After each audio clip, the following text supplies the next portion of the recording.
The far future is a dark and terrible place. It is an era of unrelenting eternal war. Brother slays brother.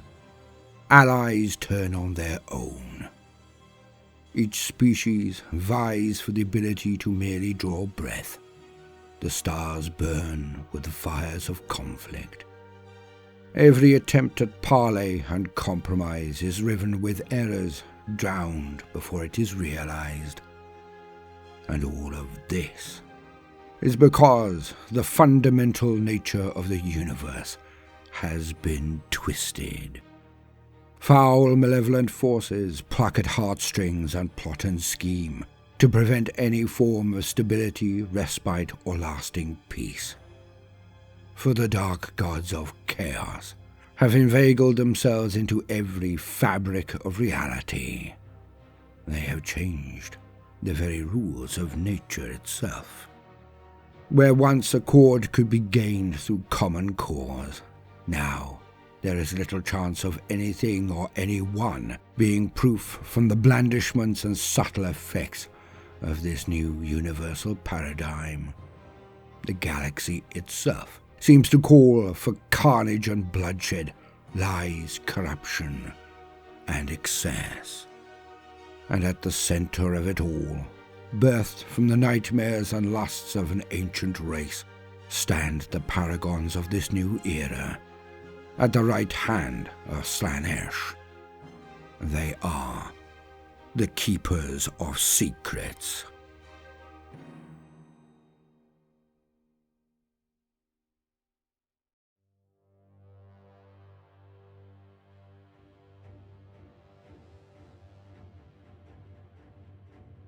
Welcome, gentle listener. I am Baldermort, your faithful servant, and I wish to introduce you to the factions, forces, and faces of the Warhammer 40k setting.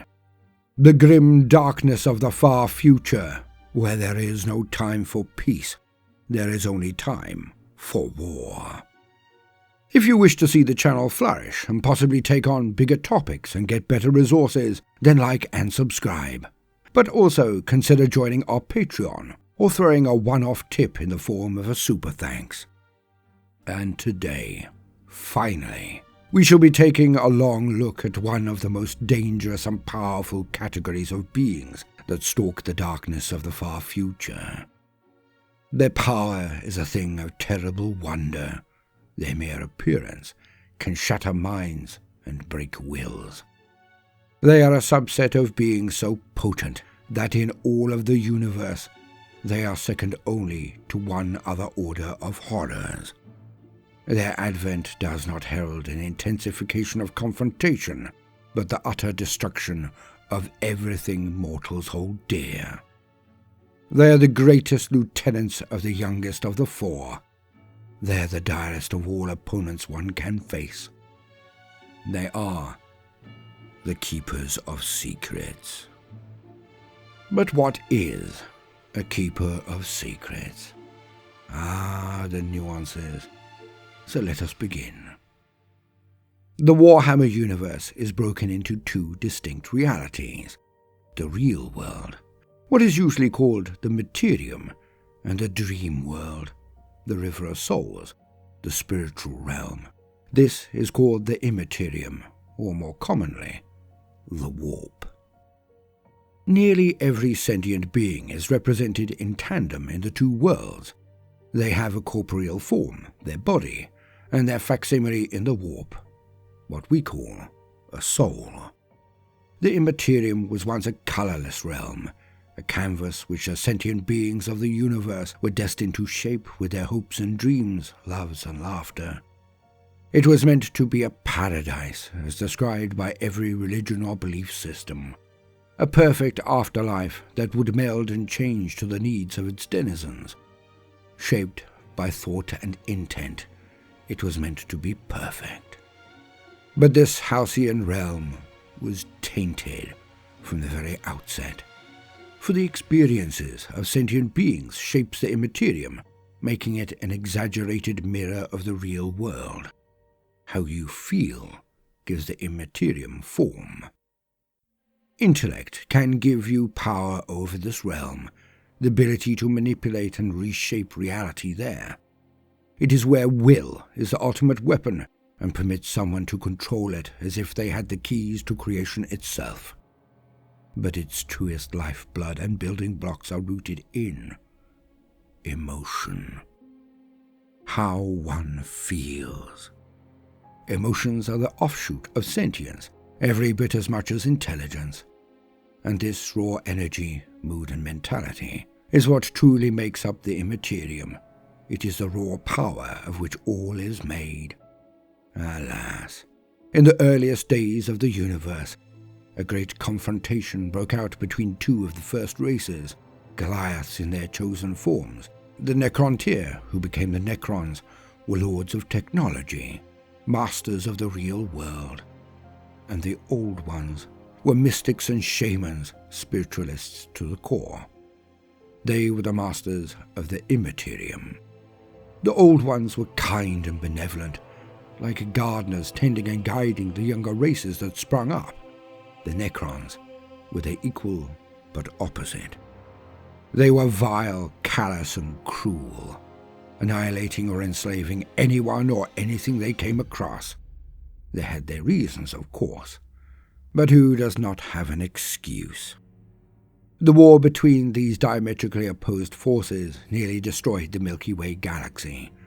In their desperation to defeat evil, the Old Ones weaponized the immaterium, bringing its power into real space and using it as a cudgel against the Necrons. Yet, by doing so, they broke something deep within the heart of the universe itself. As the war raged, the pain and suffering of the sentient beings of the galaxy began to darken that idyllic realm. The Necrons retaliated by using their science to break the realms apart even further, to separate them. This made the use of the immaterium more difficult for the Old Ones and their forces. It was their only advantage, and the Necrons had diminished it significantly. And so, the war quickly went in the favor of the Necrons. The immaterium changed even more, and dark things began to gather in its depths. Some came out of the deep umbra and attacked every sentient being they could find, the enslavers. Like a white blood cell defending the body, the immaterium blurted out these beings as a reflex, almost as if the immaterium itself was attempting to quash the cause of its twisting. Sentient beings. With all of this going on, it weakened the Old Ones too much, and they lost the war. But I shall not attempt to give a fully encompassing chronicle of those times. The importance of this was that the immaterium, the spiritual realm, was changed forever. It was becoming the warp. Where once sentient beings made up the immaterium, now the mirror was two ways, and it was affecting the materium itself.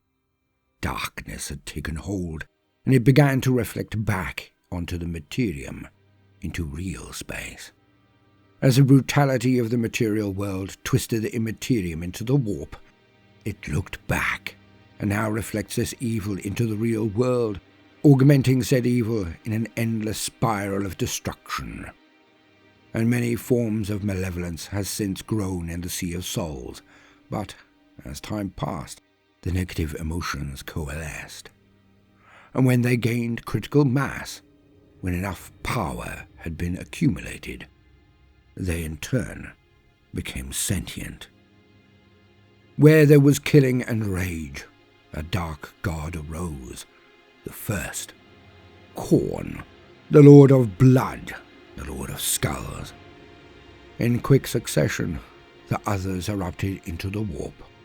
The Lord of Lies, Plots and Schemes, the dark god Tzeentch, and then the grandfather of infection and pestilence, Nurgle.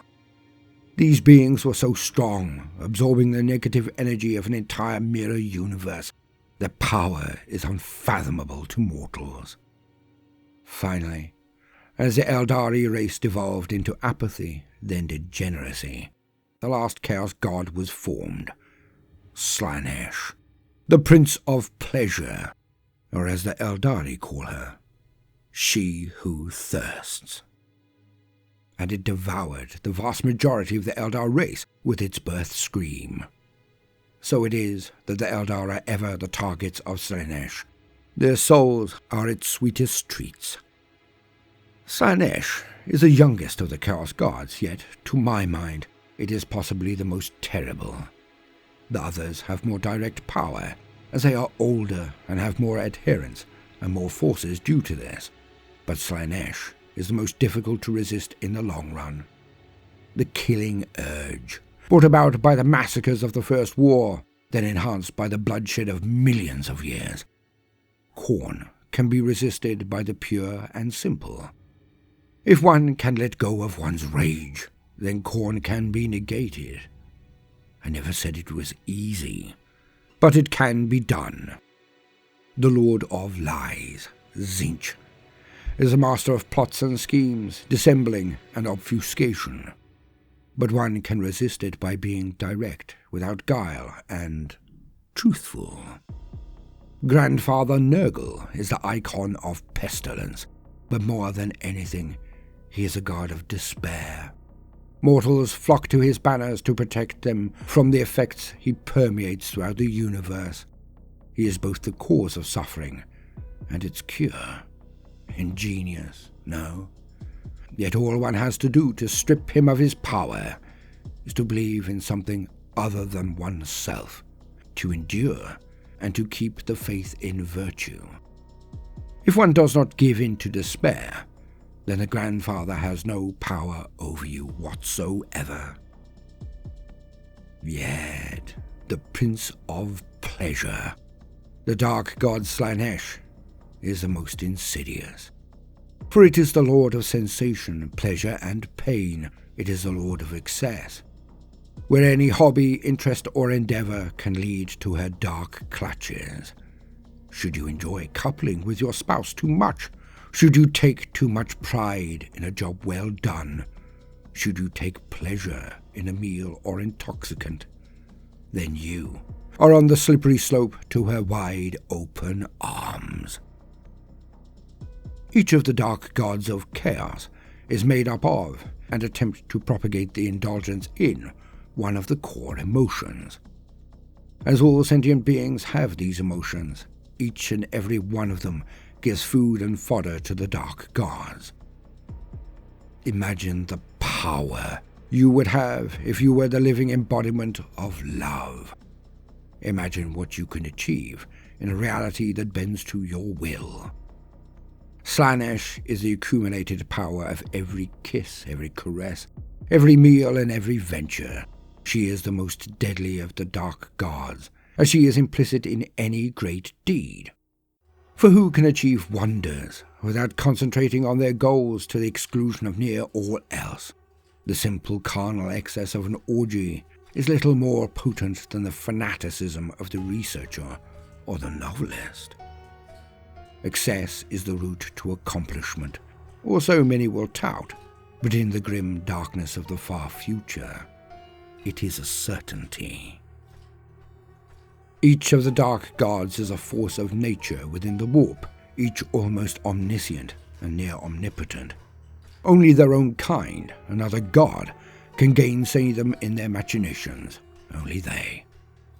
Now we know what a dark god of chaos is, we can begin to explain what its demons are.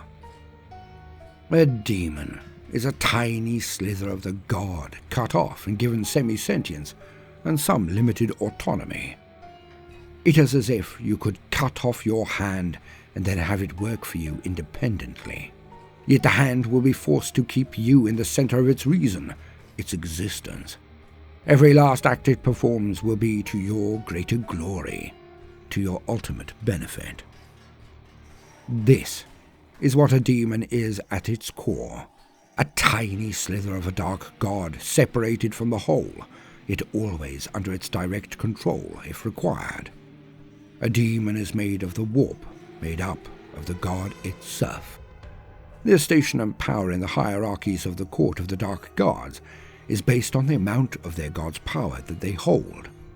Where a demonette is the merest cinder of warp stuff, a greater demon or demon prince is a veritable ocean of evil energies.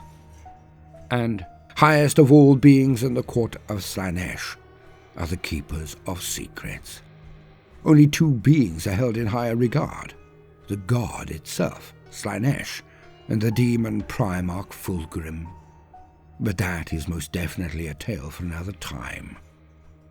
At all moments and all places, no matter the activity they pursue, a keeper of secrets may seem independent, but they are in reality just a different aspect of their originating entity. They are simply incapable of acting against themselves, of acting against their god. And all gods have their greatest warriors, their lieutenants. Khorne has his bloodthirsters, his demons of insensate rage. Tzeentch has his lords of change. Nurgle has his great unclean ones. And Slaanesh has her keepers of secrets. They have many names as a collective, let alone as individuals. Bringers of temptation, feasters of pain, despoilers of the flesh, and slayers of Slaanesh. All are epithets given to these vile entities. They are far more varied than any other greater demon, as the whimsy of the Prince of Pleasure is boundless. Where Nurgle's great unclean ones are balls of blubber to a man, the dazzling variety of forms of the Keepers of Secrets is a thing of marvel. Many are androgynous, thus alluring to all. Some are bestial and are festooned with claws and maws and serpentine traits and forked tongues. But all stride the battlefields as titans, many times the magnitude of a normal man, not just in height and strength, but also in speed and agility. Their willowy, lithe limbs give the impression of otherworldly grace, yet are able to resist near any weapon and are imbued with preternatural strength. Near all of them have jeweled shark-like eyes and horns that twist and turn salaciously, a spectacle even when they are at rest. To even glance at a keeper of secrets with the unprotected eye is to enter a world of potentials and passion. Their every move brings on ecstatic reactions from all around them. The mind will be overwhelmed with emotions, the body controlled by its flaring pleasure centers. For a man to face such a thing in combat is near impossible, and only those who are trained, toughened, and warded from evil can hope to even stand before them, let alone attempt to destroy something so beautiful. And the effects will magnify in time, as the pleasure of the viewer is enhanced by the power of the demon, and it then sups on those most divine of all draughts, the emotions of its victims. The spirals of feelings, pleasure, pain, and lust will continue ever upwards until the mortals are driven insane, and the demons harvest it all. For even mortals have a limit to their capacities. Only when they are ripe will the Keeper of Secrets dine on their soul. They are the greatest expressions of Slaanesh, so they are antithetical to all virtue. They twist hope into fear, confidence into pride, and love into the basest self-destructive addiction and then perversion. They take dreams and turn them into nightmares. Simply put, when one sees a Keeper of Secrets, it irrefutably means that Slaanesh is invested in the unfolding events. It means that the Prince of Pleasure has taken a direct interest, and this is never, ever a good thing. Now we know what they are. What do they do, and why? Well, like all greater demons, they are out to make the warp the realm of their god alone. They corrupt the mortals of the real world, the materium, so as to increase their power within the warp. For that is where the dark gods hold the vast amount of their attention. Much is made of their ongoing endeavors to conquer real space, to corrupt the souls of mortals. But this is more like land grabbing for resources than anything else. In the warp, Souls are the sinews of war, after all, but in truth they are players in the great game. If the only thing that can harm or thwart a god of chaos is one of their own kind, then one can understand the nature of the great game. Each of the dark gods wishes to control the entire warp and make it a copy of their twisted drive. And so, they battle with proxy demons, legions of them, forever trying to get the upper hand. And the great game is vicious and all-consuming. The only time the war has been put on hold was when they all collectively struck at the anathema, the emperor of mankind. Some call truces, but they are fleeting, for none of the gods can truly control themselves. Although all fight one another at different times, there are spokes to the wheel, so to put it, for Tzeentch despises Nurgle above all others, and the feeling is mutual. Hence the forces of the Grandfather and Lord of Lies will battle on without respite. Khorne, the god of war and blood, is more than willing to subjugate any he can, so his armies march across the plains of the warp without remorse. Yet, it is the god of excess that he truly hates most of all. So, though Slaanesh is the youngest of the dark gods, his legions are most often pitted against the oldest, the warbands of Khorne. Yet surprisingly, the forces of the Prince of Pleasure are near a match for the oldest god. And in some segments of the setting, the realm of the Age of Sigmar, it is Slaanesh who is often predominant. In the grim dark future, Khorne is the most powerful, as stated, yet even he cannot squash his younger sibling, and much of this is due to the judicious deployment of Keepers of Secrets. A great unclean one can be hacked apart by Khornate Bloodthirster, despite that it would indeed take time due to their girth and resilience. A Lord of Change, when cornered, would be rent asunder by the same, the Bloodthirster pinning down the bird and pulling out its feathers one by one until it was finally given the coup de grace. Yet not so the Keeper of Secrets. The Keepers of Secrets are immensely powerful, but few truly understand the depths of this, the raw potence they command. For the Keepers of Secrets have one job above all others. Oh, they dance across real space when summoned, spreading pain, pleasure, corruption, and degradation wherever they waltz. But their truest and most important role is as lords of the armies of their god. They are both the heroes and the generals of the legions of excess. Now I find the existing tract so well worded, I do not intend to reinvent the wheel. Hence, as usual, a short quote to elucidate the matter is in order. And so, to quote, "A Keeper of Secrets in combat. There is nothing so loathsome yet beguiling as the greater demon known as the Keeper of Secrets. The closest companions and servants of Slaanesh, and the generals of his demonic legions of excess. Wreathed in glamours and mind-dulling masks, this monstrous demon masks their true form with supernatural allure. Their powerfully muscled body is bedecked with jewels that hold the souls of their choicest victims, and their razor-sharp claws are decorated with brightly coloured lacquers. A Keeper of Secrets is a highly intelligent creature, a being whose silvered words and language gestures belie its true power. It is claimed these are the most entrancing of all immortals, and to look upon one is to surrender every last shred of self-will.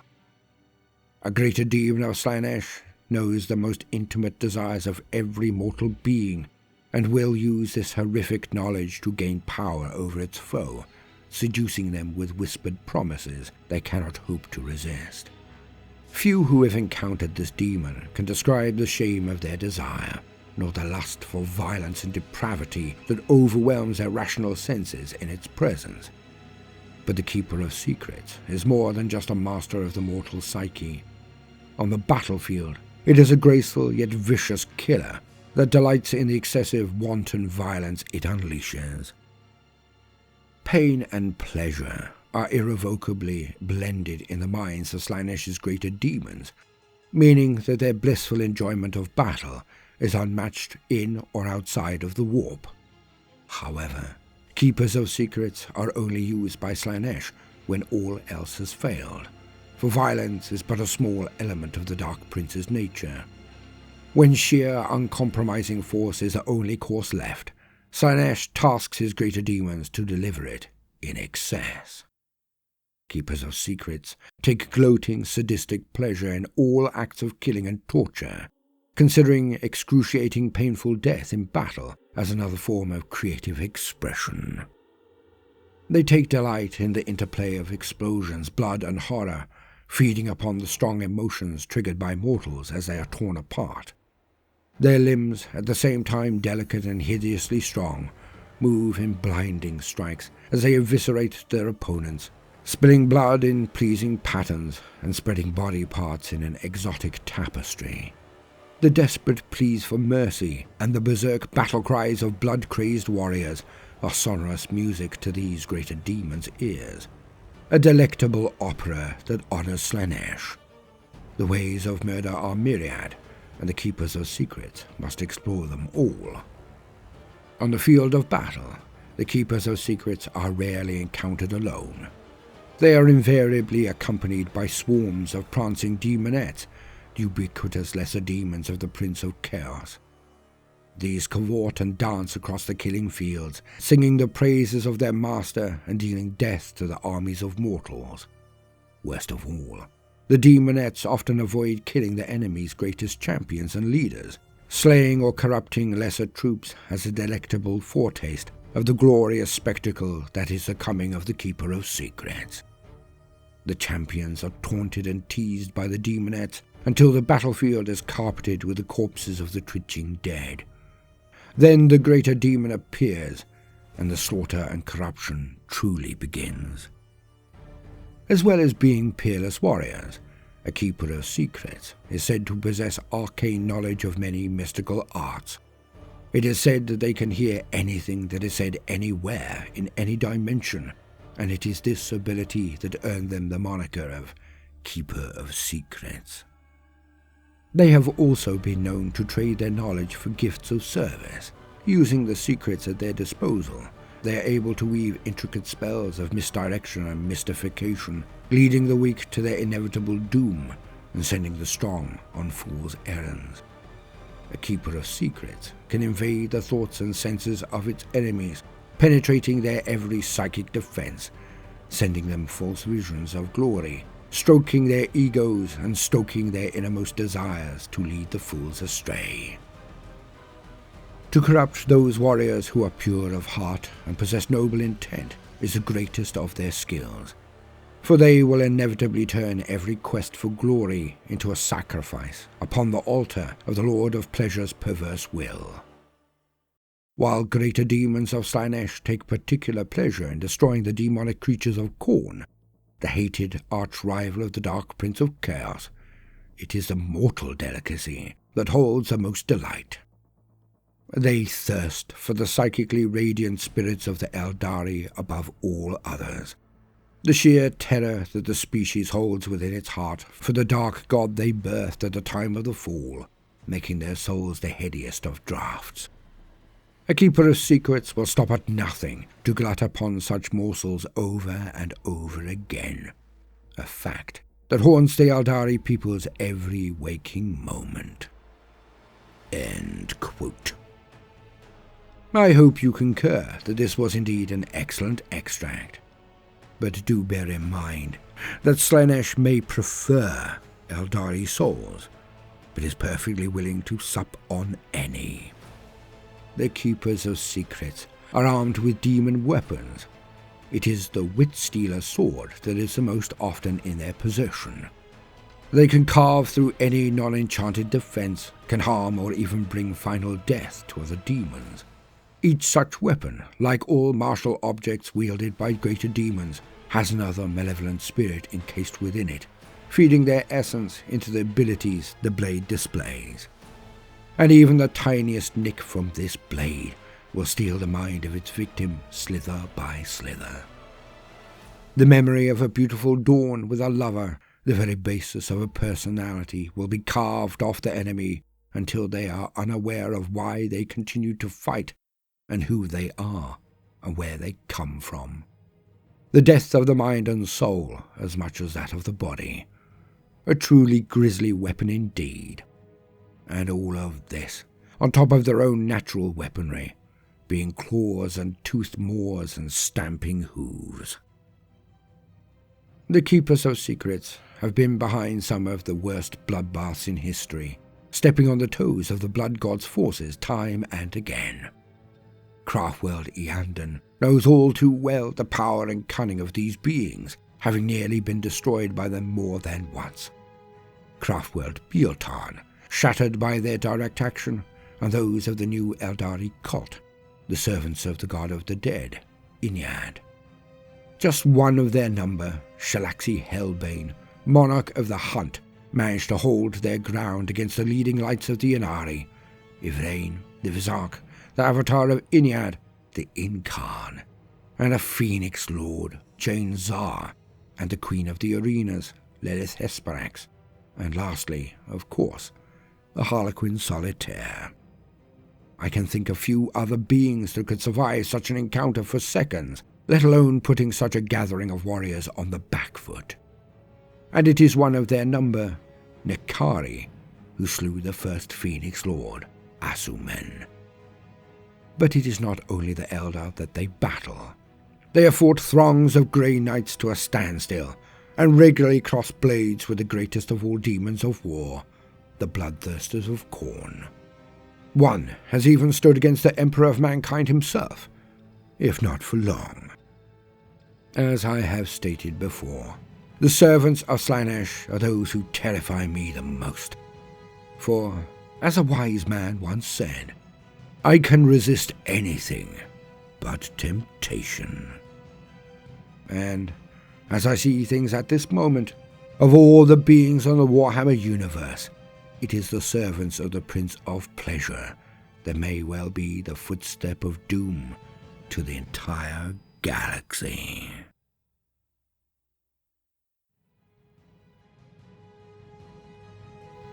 I have been Baldermort, your faithful servant. If you have enjoyed this video, then like and subscribe. And do, of course, tip if you think that I have earned your bounty.